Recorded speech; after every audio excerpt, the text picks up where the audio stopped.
बिस्मिल्लाहिर्रहमानिर्रहीम। अस्सलाम वालेकुम दोस्तों, उम्मीद करता हूँ आप सब लोग खैरियत से होंगे।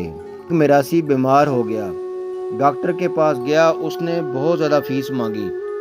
बड़ी मिन्नतें करने पर भी डॉक्टर ने उसे राहत ना दी। जब वो जानबर हो गया तो सारे गांव में डॉक्टर के बारे में लोगों को किस्से सुनाता फिरता था।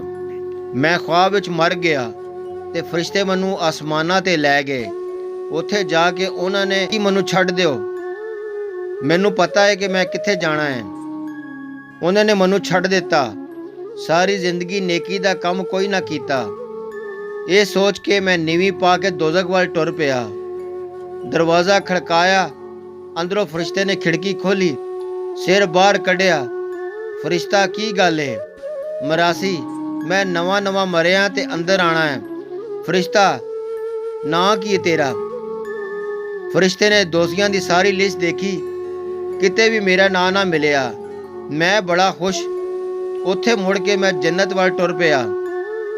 जन्नत दा दरवाज़ा खड़काया, उतों फरिश्ते ने खिड़की खोली, सिर बाहर कढ़िया।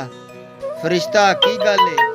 मरासी, मैं नवां मरिया, दोज़ख वाल मेरा नां नहीं, मैनू अंदर आण दिओ। फरिश्ता, नां की तेरा? जा मरासी। फरिश्ते ने जन्नतियां दी सारी लिस्ट देखी, उन्हें दस के फटाफट खिड़की बंद कर दी। हुण मैं बड़ा परेशान कि किधर जावां। टुरदा उस थां ते पहुंचिया जिथे फरिश्ते मैनू छड्डिया सी। उत्थे मैनू चौधरी होने दिसे।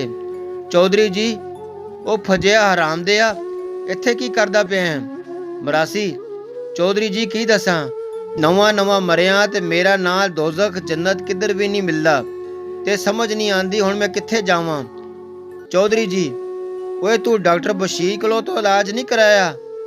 वो टाइम पूरा होने तो 4 साल पहले ही बंदे नू मार देंदा है।